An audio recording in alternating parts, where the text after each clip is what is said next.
kami tahu tangan Tuhan yang memegang kami. Kuatkan kami hingga garis akhir nanti Tuhan. Mampukan setiap kami bertahan, karena kami percaya ada berkat di dalam setiap pergumulan yang kami hadapi. Tuhan,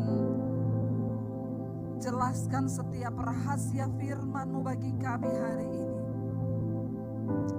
Ajar kami untuk sungguh-sungguh memahami rencana dan kehendak Tuhan di dalam hidup kami, supaya waktu yang sisa tidak kami pakai untuk hidup menurut keinginan kami, tapi kami mau hidup bagi keinginan Tuhan. Urapi hamba-Mu yang tidak ada apa-apanya, urapi setiap kami Tuhan. Kami buka hati bagi kebenaran firman Tuhan. Di dalam nama Yesus yang percaya Tuhan di tengah kita memberkati kita, katakan bersama. Amin, amin, amin. Silakan duduk Bapak Ibu. Shalom. Bagaimana kabarnya hari ini? Luar biasa, karena kita punya Tuhan yang luar biasa. Bapak Ibu yang terkasih, hari ini tema firman Tuhan adalah ada berkat di balik pergumulan. Sebelum saya menyampaikan firman Tuhan, saya mau tanya dulu, yang ada pergumulan berapa banyak? Kalau enggak ada pergumulan, saya enggak jadi khotbah. Karena semua sudah tidak ada pergumulan, ya. Yang lagi ada pergumulan, tolong sekali lagi angkat tangan. Banyak, berarti saya harus menyampaikan firman Tuhan, ya. Di dalam setiap pergumulan itu pasti ada berkat dan rencana Tuhan. Saya tuh menyelidiki dalam Alkitab Bapak Ibu, kenapa ya ada orang-orang yang namanya itu tertulis. Ada kisah hidup orang-orang yang luar biasa di dalam Alkitab. Setelah saya selidiki ternyata kenapa ada kisahnya Musa, ada kisahnya Abraham, ada kisahnya Daud, ada kisahnya Yusuf, ada kisahnya Rasul Paulus di Perjanjian Baru. Ketika saya mencoba mencari tahu, oh mereka itu tercatat di dalam Alkitab karena mereka itu adalah orang-orang yang hidupnya penuh dengan pergumulan.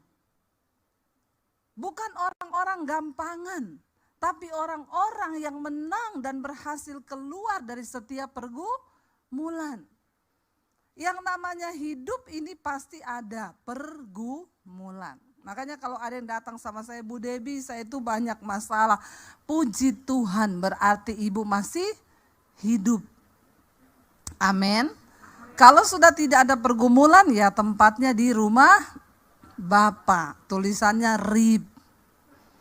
Tapi selama kita masih ada di dunia, pasti ada yang namanya pergumulan. Tapi manusia itu siapa sih yang mau bergumul? Ya, kita ini semua maunya enak, maunya instan. Sedikit saja orang yang mau bergumul dan membayar harga dalam setiap kehidupannya. Ya, dan saya mau berkata hari ini saudara, kita harus bergumul. Pernikahan yang sudah Tuhan percayakan kepadamu hari ini, pertahankan. Kenapa banyak terjadi perceraian? Karena orang gak mau bergumul. Maunya jalan pintas, maunya selesai, maunya sudah selesai sampai di situ aku enak, ya. Tapi Tuhan kita tidak seperti itu. Tuhan mau kita bergumul dalam hidup ini karena pergumulan yang pertama itu untuk mematikan kedagingan kita. Semakin banyak kita bergumul maka daging ini semakin mati. Makanya saya berdoa, semua orang yang percaya kepada Tuhan, orang Kristen terutama saudara yang datang sore hari ini, biar engkau menghadapi banyak persoalan dalam hidupmu, tapi jangan nyari-nyari masalah. Kita hidup benar, masalah banyak saudara, apalagi kalau hidup kita tidak benar. Tapi kalau perjuangan pergumulan itu datang karena kehendak Tuhan, Alkitab bilang berbahagia. Apa yang Rasul Paulus tulis? Coba kita baca 2 Korintus pasal yang keempat. 2 Korintus pasal yang keempat, saya mau kita membaca saudara mulai dari ayat yang ke-10 saja. Jangan ayat yang ke-10 deh, ayat yang ke-7 karena ini memang disuruh sampai dari ayat yang ke-7 ya. Iya, 2 Korintus 4 ayat yang ke-7 mulai firman Tuhan berkata, baca bersama. Tetapi Harta ini kami punyai dalam bejana tanah liat. Supaya apa? Supaya nyata bahwa kekuatan yang berlimpah-limpah itu berasal dari Allah, bukan dari diri kami. Rasul Paulus berkata, harta yang mereka punya, saudara, itu kekuatan. Harta itu bicara tentang sesuatu yang harganya mahal, tidak ternilai. Tapi Rasul Paulus bilang harta yang mereka punya itu ada di dalam bejana tanah. Sehebat apapun harta itu, kalau dia tersimpan dalam bejana tanah, bejana itu tidak kuat. Jadi dia bilang, harta ini kami punyai dalam bejana tanah liat yang mudah hancur, mudah retak, mudah ambruk, ya itu, tetapi supaya nyata bahwa kekuatan yang melimpah-limpah itu bukan berasal dari diri kami, tetapi berasal dari Tuhan. Ya, kita ini semua makhluk yang lemah. Mengapa kita harus dekat dengan Tuhan?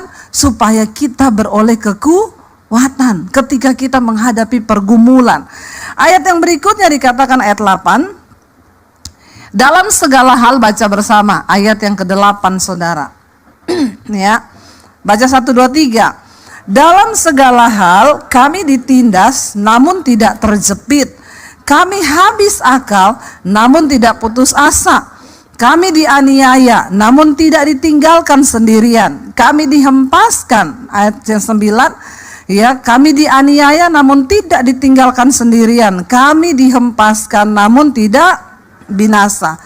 Rasul Paulus menyatakan semua penderitaan yang mereka alami karena pelayanan di dalam Kristus. Dia bilang, kami ini ditindas namun tidak terjepit. Di sini ada di antara kita yang pernah mengalami ditindas? Entah ditindas oleh bos, ya, suami yang ditindas oleh istri. Banyak, saudara, suami-suami itu ditindas sama istri, ya. Sebaliknya ada istri yang ditindas sama suami. Ada di sini? Nggak usah angkat tangan. Nanti malu dilihat orang, di dalam hati saja. Ya, anak yang ditindas oleh orang tua atau orang tua yang ditindas oleh anak. Rasul Paulus pernah mengalami itu. Dia bilang, kami ditindas namun tidak terjepit. Ya, istri-istri, kalau hari ini engkau sedang ditindas suamimu, jangan mau dijepit. Jangan terjepit. Amin. Tetap percaya kepada Tuhan. Dia bilang begini, saudara. Kami habis akal namun tidak putus asa. Ada di antara saudara yang hari ini sedang habis akal? Tidak ada jalan keluar. Nggak tahu apa lagi yang harus aku pikir. Saya sudah nggak tahu mau bagaimana dengan masalah keuangan saya, Bu. Saya dikejar-kejar utang, Bu. Saya nggak tahu lagi menghadapi suami saya. Saya sudah habis akal. Kalau hari ini engkau adalah salah satunya, mari kita lihat apa yang Rasul Paulus berkata. Saya habis akal, tetapi dia bilang di sana, saya tidak putus asa. Engkau boleh kehabisan akal karena tidak ada lagi jalan keluar. Tapi satu hal, jangan pernah putus asa. Selama masih ada harapan, maka selama itu pun masih ada jalan keluar. Yang penting kita tidak putus asa. Jangan menyerah di tengah jalan. Kehidupan kita ini diibaratkan seperti kisah hidup bangsa Israel. Mereka dipanggil keluar dari tanah perbudakan di Mesir menuju ke satu tempat, tanah perjanjian yang berlimpah susu dan madunya, yaitu mengalami janji Tuhan. Tetapi dari Mesir mereka harus melewati yang namanya padang gurun. Tapi dengar baik-baik, saudara, engkau dipanggil menuju tanah perjanjian, jangan pernah berhenti di padang gurun. Berjalanlah terus. Jangan pernah putus asa. Berjalan dari Mesir menuju ke tanah perjanjian. Jangan berhenti di padang gurun, karena mereka yang berhenti di padang gurun itu menjadi bangkai. Semua yang keluar dari tanah perbudakan di Mesir, mereka tidak tembus sampai ke tanah perjanjian. Mereka mati di padang gurun, satu angkatan. Tuhan tidak izinkan mereka masuk. Kenapa? Mereka menuduh Tuhan jahat di tengah pergumulan. Mereka berkata, kenapa Allah bawa kami untuk mati di padang gurun? Dan mereka putus asa. Ketika mereka putus asa menyalahkan Tuhan, orang yang putus asa itu cenderung menyalahkan Tuhan atas hidupnya. Dia salahkan orang lain, dia salahkan Musa. Akhirnya apa yang terjadi? Mereka menjadi bangkai di padang gurun. Tuhan gak panggil kita untuk kalah. Tuhan panggil engkau sampai ke garis akhir.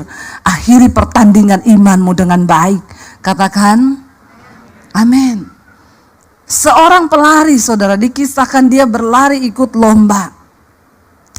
Di tengah pertandingan kakinya cedera. Dan pertandingan itu tetap berlanjut. Dia berjalan dengan kaki yang cedera itu. Semua orang berkata, sudahlah, kamu juga gak mungkin menang. Ngapain kamu berdiri lagi? Keluar aja dari gelanggang pertandingan. Dia berkata, aku diutus bukan untuk menjadi pecundang yang berhenti di tengah jalan. Aku pasti kalah, tapi aku akan mengakhiri pertandinganku dengan baik.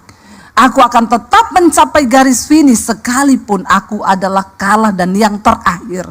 Tapi aku tidak akan pernah mundur di tengah gelanggang pertandingan. Saudara tahu hari itu dia disorot lebih dari seorang pemenang. Namanya terpampang di mana-mana karena dia punya mental yang luar biasa. Dia bilang, aku dibayar oleh negaraku bukan untuk pecundang berhenti di tengah jalan, tapi aku harus menyelesaikannya sampai di garis akhir. Sekalipun aku bukan pemenangnya, tapi aku harus menyelesaikannya. Amin, saudara. Kita mungkin hari-hari ini berkata, saya sudah habis akal, Bu. Keuangan saya, bisnis saya, rumah tangga saya, sudah habis akal saya. Selama engkau tidak putus asa, maka selama itu juga engkau bisa mengalami janji Tuhan. Janji Tuhan, jangan pernah putus asa. Saya belajar dari ayat ini, Rasul Paulus, wow. Dia berkata begini, saudara, dia habis akal. Saya percaya kita di tempat ini mungkin tidak seperti dia habis akal. Ya, kita mungkin belum habis akal lah. Masih ada jalan keluar. Tapi dia berkata, tapi aku gak pernah putus asa. Ayat yang ke-9, kami dianiaya namun tidak ditinggalkan sendiri. Saya tuh malu, saudara, ketika membaca ayat ini. Betapa seringnya kita baru menghadapi penderitaan yang biasa, kita sudah menuduh Tuhan meninggalkan kita lah, Tuhan gak ada lah. Rasul Paulus dianiaya loh. Ditangkap, dimasukin penjara, dipukuli, disesah, mau dibunuh. Dan dia masih bisa berkata, aku dianiaya, tapi aku tidak pernah ditinggalkan sendirian. Ini iman yang luar biasa. Kita harus memiliki iman yang seperti ini. Di tengah penderitaan jangan pernah merasa Tuhan meninggalkan engkau, itu berbahaya. Waktu engkau bergumul jangan bilang Tuhan jauh. Di mana Tuhan? Kenapa dia tidak melakukan sesuatu? Saudara, sekalipun itu kelihatannya tidak ada apa-apanya, tapi ketika kita percaya bahwa Tuhan menyertai kita, saudara, jangan pernah merasa engkau ditinggalkan sendiri. Ketika orang merasa ditinggalkan sendiri, itu adalah satu perasaan yang paling mematikan. Saya ingat ketika kami kecelakaan naik mobil, kami mau pelayanan ke Anyer. Kemarin itu ada orang yang angkatin kesaksian saya ini di TikTok, foto-foto saya kecelakaan. Dan dia angkat, saudara, viral. Dia bilang Debbie Basjir kecelakaan. Padahal itu peristiwa berapa tahun lalu ya? 2016, saudara. Saya diteleponin semua orang, ibu kecelakaan di mana? Ini orang-orang juga yang tidak mengikuti mungkin ya perjalanan saya, dia baru tahu. Semua telepon saya, ibu kecelakaan ya. Kenapa bisa heboh begini? Nggak ada yang angkat di TikTok viral, Bu Debbie kecelakaan, mobilnya hancur. Saya bilang itu kisah 2016. Kami, saudara, mau pelayanan di Anyer, dan ketika mau exit tol di Anyer itu ya, kita mau exit tolnya itu apa ya? Dia tuh jalan exitnya itu menurun sambil berbelok gitu. Lalu mobil kami lagi berhenti mau bayar tol, tiba-tiba dihajar oleh bus laju prima. Mobil kami terlempar ke sebelah kanan. Itu bus lajunya benar-benar prima. Karena tidak ada rem, saudara. Rem blong. Padahal itu posisinya menurun, saudara. Mobil saya terlempar ke sebelah, saudara. Dan puji Tuhan kami terlempar. Kalau kita nggak kelempar, kita kena mobil di depan. Karena suami saya lihat dari spion itu mobil kencang, dia tancap gas, dia banting ke kanan setirnya, jadi mobil kami remuk cuma bagian belakang sampai hampir ke tengah, dan kami terlempar ke sebelah tol sebelah. Mobil terbalik, saudara. Anak saya waktu itu duduk melintang di belakang. Saya juga bingung bagaimana caranya, dia sudah di pangkuan saya waktu peristiwa itu. Airbagnya semua keluar berasap, nggak ada yang berani tolong kami. Mereka bilang mobilnya berasap, mau meledak, jadi semua lari. Ya, dan saya di situ, waduh, kami nomor satu kalau kita mengalami yang begitu, saudara. Nomor satu yang saya tanya itu, Tuhan, saya ini dosa apa? Iya Pak, iya. Sebagai manusia normal, kita ngalami sesuatu kesialan, pasti kita tanyakan, Tuhan, aku ini dosa apa Tuhan? Saya juga bertanya seperti itu. Kalau misalnya saya lagi selingkuh, atau saya lagi nipu orang, bawa lari uang orang, terus tiba-tiba mengalami gitu, kayaknya enak ya. Begitu mengalami itu saya langsung tahu, waduh Tuhan nih marah nih, saya selingkuh nih. Atau aduh Tuhan nih marah nih, saya bawa lari uang orang. Masalahnya saat itu saya lagi merasa dekat sama Tuhan. Semalam sebelum kami pelayanan pun suami saya menyembah Tuhan, nangis-nangis. Saya merasa saya tidak menemukan dosa yang membuat Tuhan tuh marah besar sehingga kami dihukum. Kenapa saudara? Karena begitu banyak orang yang masuk WA-nya bilang begini, Ibu introspeksi diri. Memang perkataan netizen itu setajam silet. Lu gak usah ngomong gitu, saya juga sudah introspeksi, bener gak? Dan itu perkataan yang sangat menikam, masuk sampai ke memisahkan jiwa dan roh. Tajam banget saudara. Saya merasa saat itu Tuhan meninggalkan kami. Saya marah sama Tuhan. Tuhan, di mana Engkau? Kenapa Engkau mempermalukan saya seperti ini? Kami ini hamba Tuhan. Rasanya kok tidak ada pertolongan. Seminggu sebelumnya rumah saya kemasukan maling. Semua handphone dicuri, laptop dicuri. Ya, itu seminggu sebelumnya. Minggu depannya kami tabrakan itu. Waktu rumah saya kemasukan maling, saya itu juga bertanya sama Tuhan, Tuhan, rumah orang-orang yang nggak takut Tuhan, orang-orang yang lebih berdosa dari saya di sini banyak loh. Kenapa malingnya masuk ke rumah saya? Kan itu pandangan kita orang Kristen kan? Kita berpikir bahwa kalau kita sudah dekat Tuhan maka tidak ada masalah, tidak ada pergumulan akan menimpa kita. Itu yang ada di pikiran kita kan? Saya bertanya seperti itu, kenapa? Karena kayaknya kan lebih enak kalau kesaksian begini. Saudara, tahu nggak saya semalam mengalami apa? Saya bangun pagi, ada maling tergantung di pagar saya. Wah itu pasti jemaat tepuk tangan kan? Wih dahsyat Tuhannya, malingnya tergantung di pagar besi. Kita tepuk tangan semua, tapi kan nggak enak banget saudara, rumah saya kemalingan. Handphone dicuri, ini dicuri total hampir 100 juta. Kan gak enak banget gitu loh. Masa rumah pendeta dimasukin maling? Emang tuh pendeta gak berdoa ya? Kan jemaat pasti gitu kan? Tuh pasti tidur gak berdoa itu. Makanya maling masuk ke rumahnya. Ya, kayak begitu kan saudara. Minggu depannya kecelakaan. Belum terjawab ini satu. Dan anehnya saudara, saya sebelum 2 minggu berturut-turut kejadian gitu, Tuhan tuh suruh saya baca kitab Ayub. Setelah kemalingan, Tuhan ngomong lagi, baca kitab Ayub. Terus saya gini, alay lebay, cuma kemalingan baca kitab Ayub. Ayub itu mengalami nyawanya udah hampir melayang. Ngapain saya baca kitab Ayub?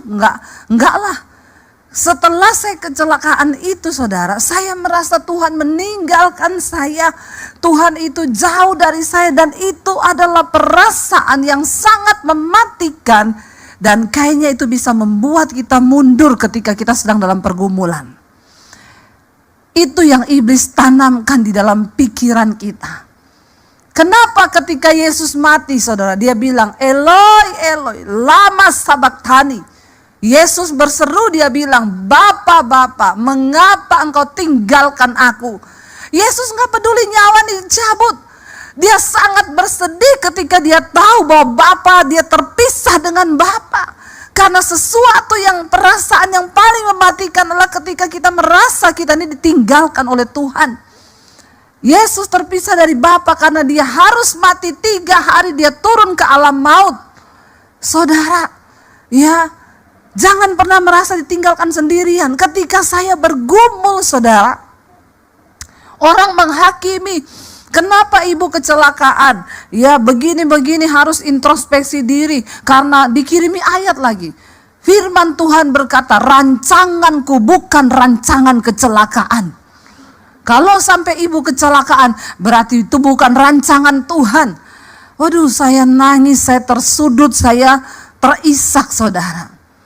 Begitu selesai itu saya cuma berusaha, saya diam duduk di kaki Tuhan, saudara. Ketika kita mengalami pergumulan, saudara, mari kita baca apa yang Daud katakan kepada Tuhan. Mazmur 62 ayat yang ke-9.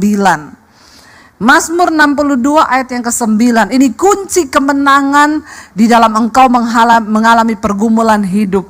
Ya, Mazmur 62 ayat yang ke-9, saudara. Firman Tuhan berkata begini, baca bersama. Percayalah kepadanya setiap waktu, hai umat. Apa? Curahkanlah isi hatimu kepadanya. Allah ialah tempat perlindungan kita.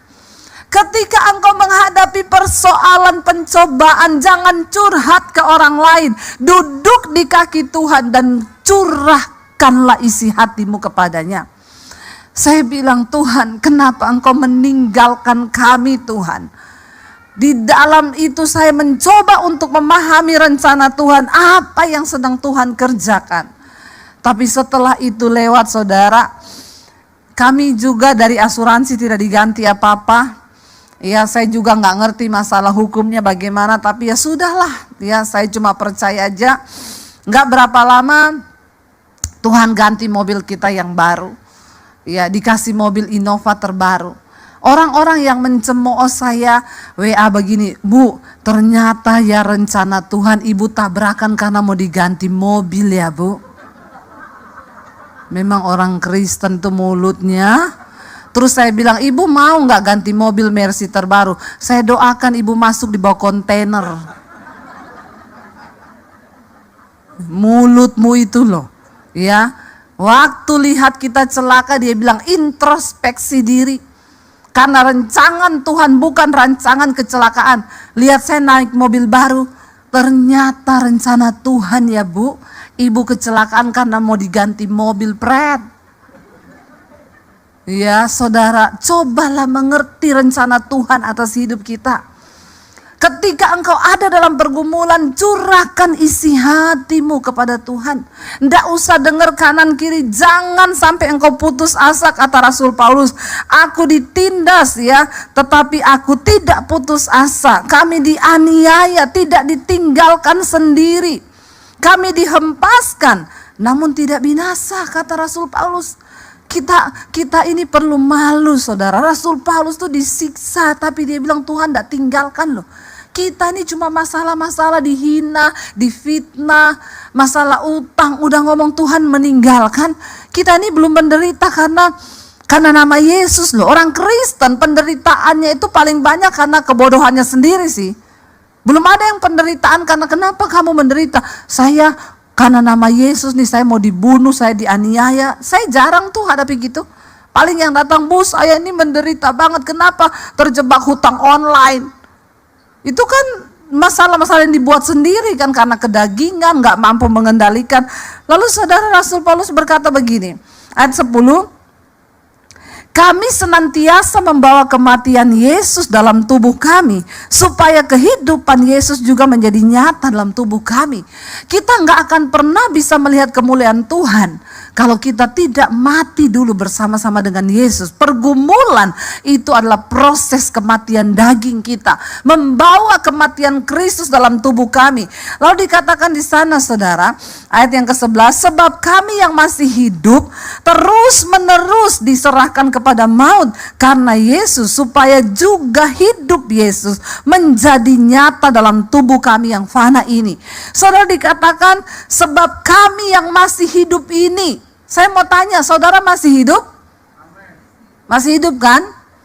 Kalau kita masih hidup berarti kita siap, dikatakan kita terus menerus diserahkan kepada maut karena Yesus.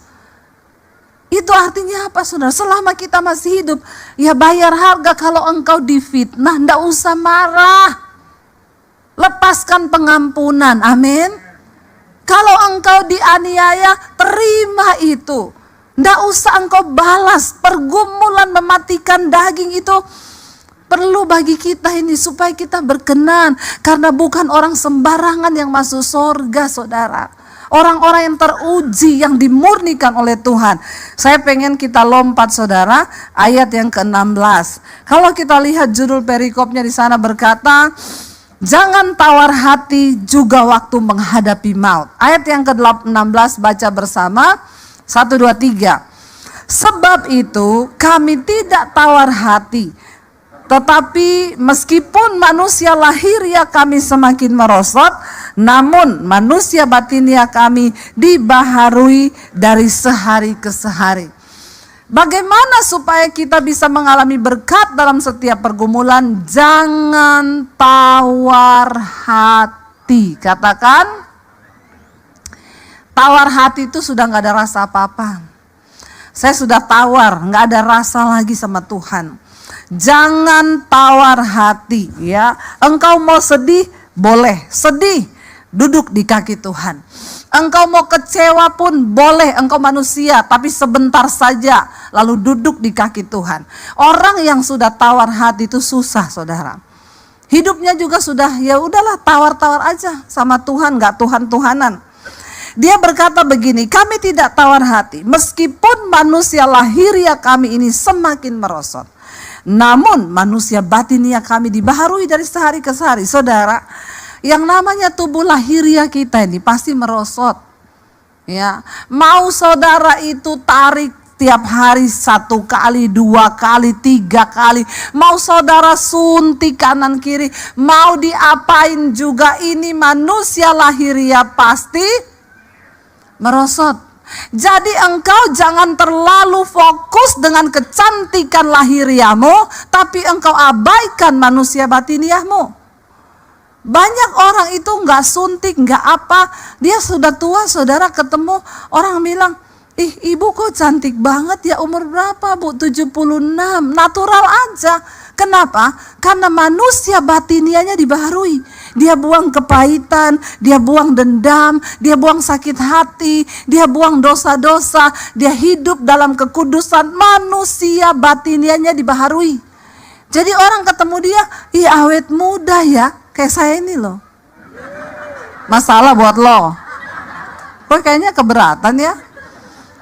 Kita lihat, nggak usah jauh-jauh, Pak Konrad tuh loh saudara, awet muda enggak? Awet muda enggak? Ada orangnya loh. Pak Konrad awet muda loh saudara.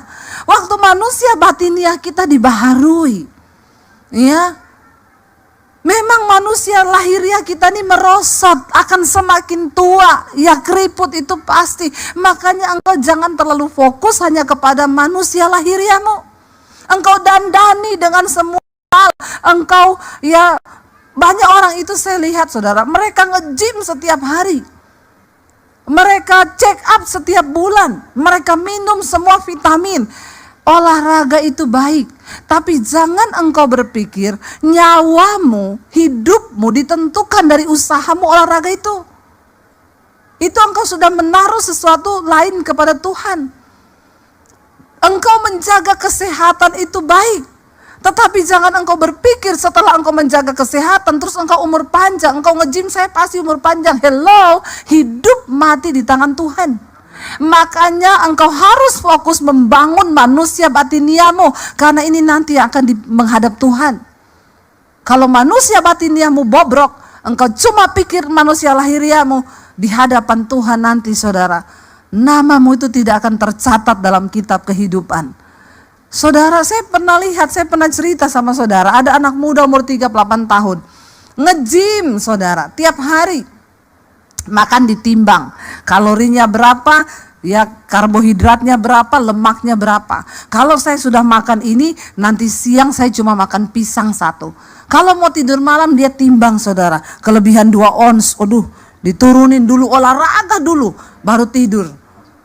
Saudara, ya, pergi ke China untuk prospek bisnis, pulang jenazah di peti, ditabrak di China. Tiap hari nimbang makanannya, tiap hari nge-gym. Jangan engkau geser imanmu. Kenapa kita harus hidup takut akan Tuhan, bergantung kepada Tuhan? Karena hidup mati kita tuh di tangan Tuhan. Amin. Dandani manusia batiniahmu. Buang segala dosa, buang segala hal yang tidak berkenan.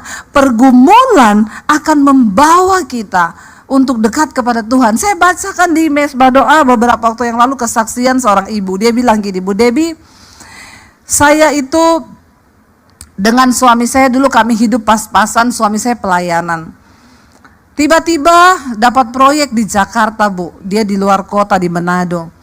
Suami saya ini pelayan Tuhan di gereja. Berangkat ke Jakarta, ada proyek-proyek, Bu. Tadinya sama temennya yang juga pelayan Tuhan, diajak ke nightclub, lihat cewek-cewek nari-nari begitu. Lalu akhirnya setiap kali ke Jakarta, ke nightclub itu.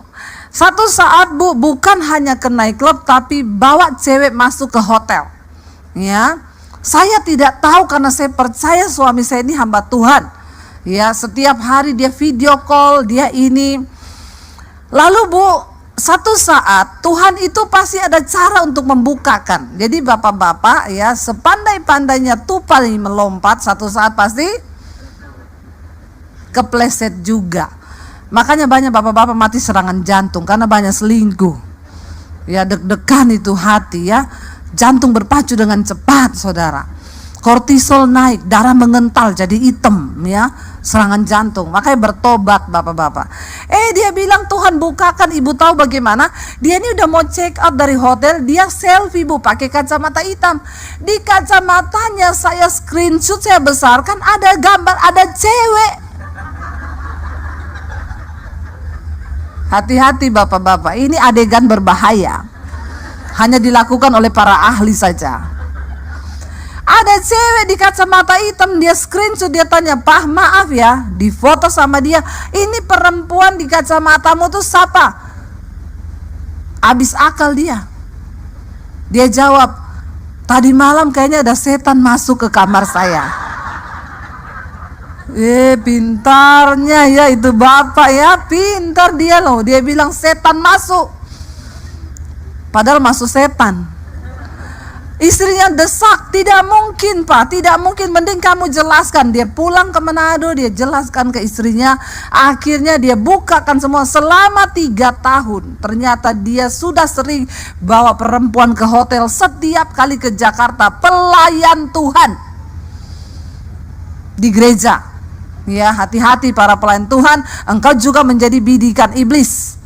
Semakin engkau melayani Tuhan, semakin engkau jaga suami istri, jaga baik-baik. Ya, karena setan itu bekerja luar biasa.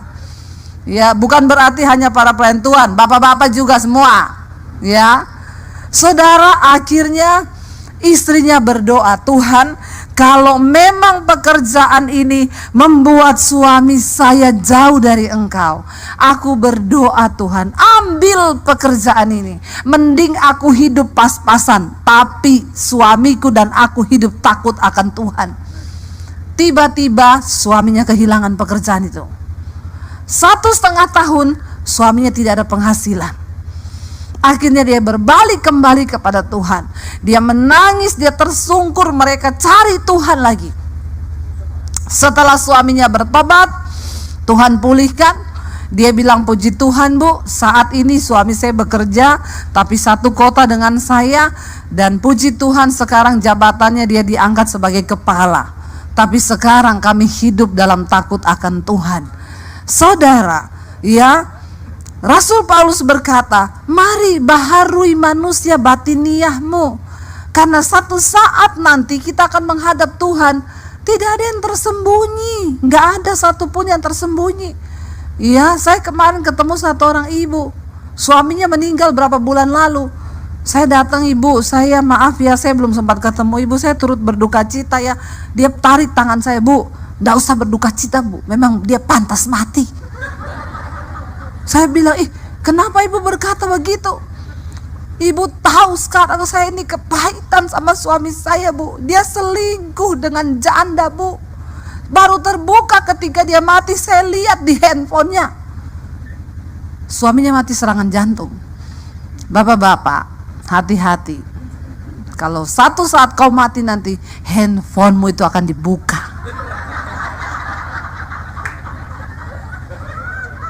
Jangan kau tertawa, tapi bertobat.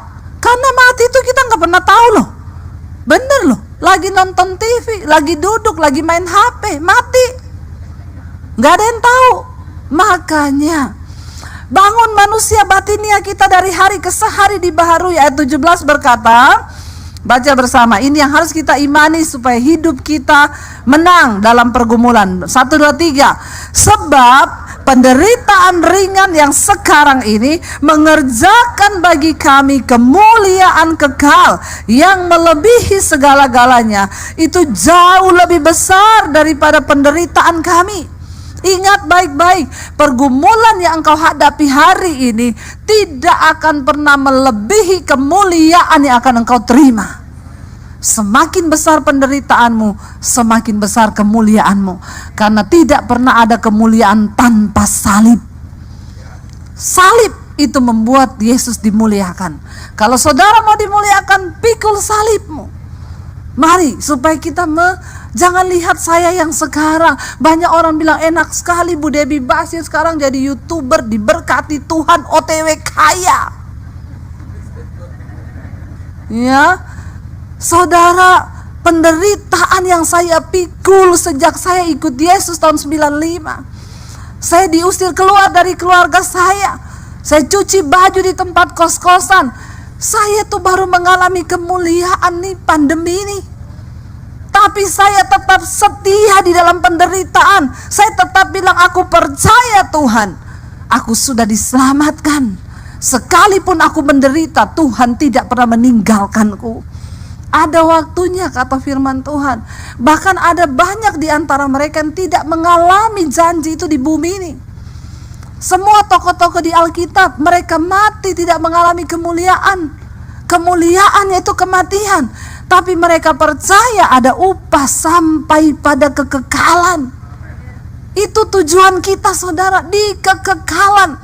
Itu tujuan saudara dan saya. Dan yang terakhir ayat 18 berkata, saya undang para imam musik maju ke depan.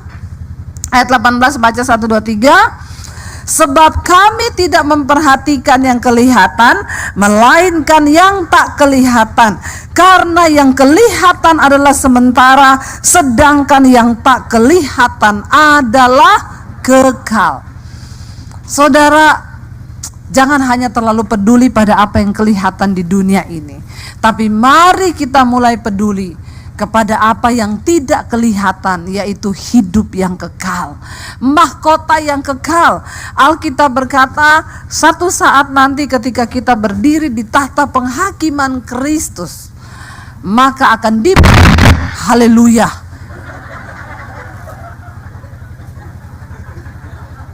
Haleluya, puji Tuhan 12 kali. Lagi saya ngomong penghakiman Kristus lagi.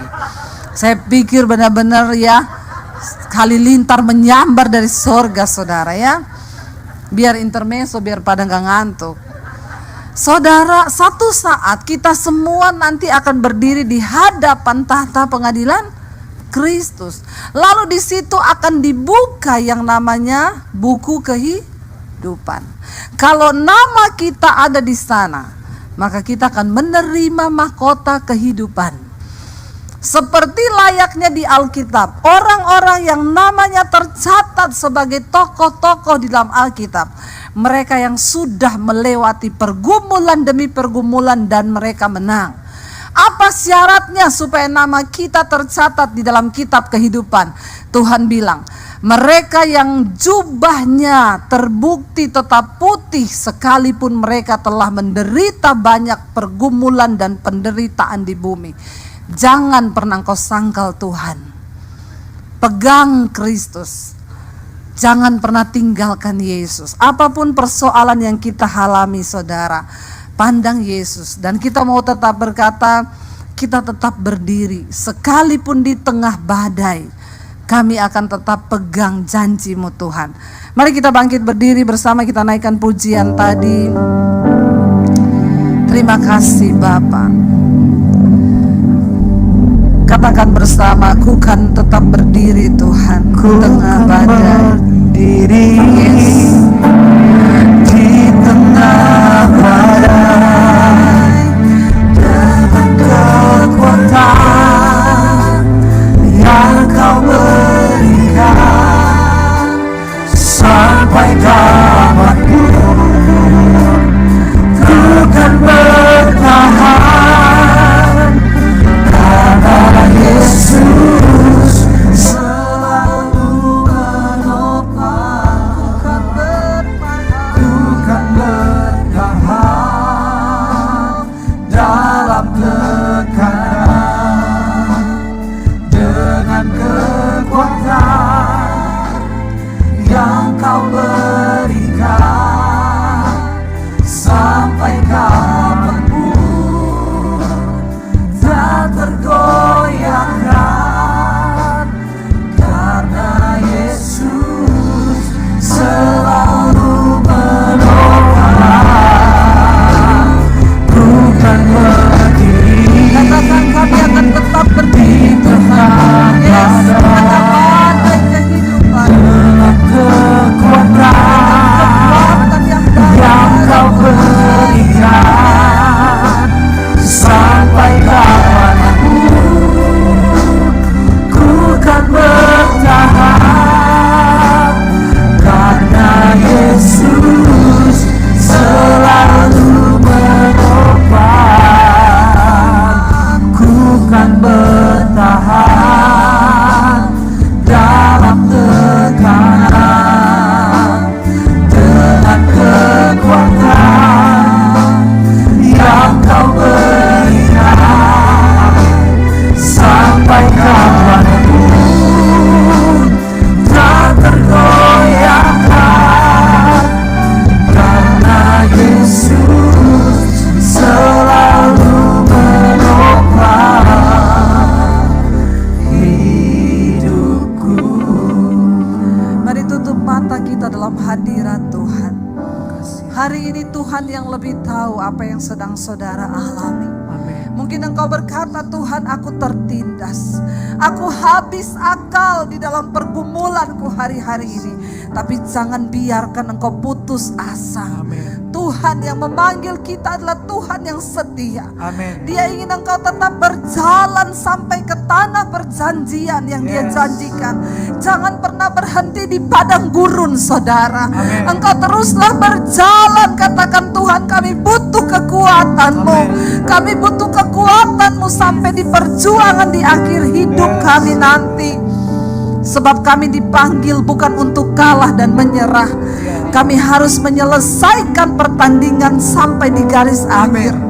Saudara, Tuhan pegang tangan-Mu hari ini. Katakan, Tuhan kami percaya kami akan menang bersama dengan Tuhan. Ada berkat di balik setiap pergumulan yang kami alami.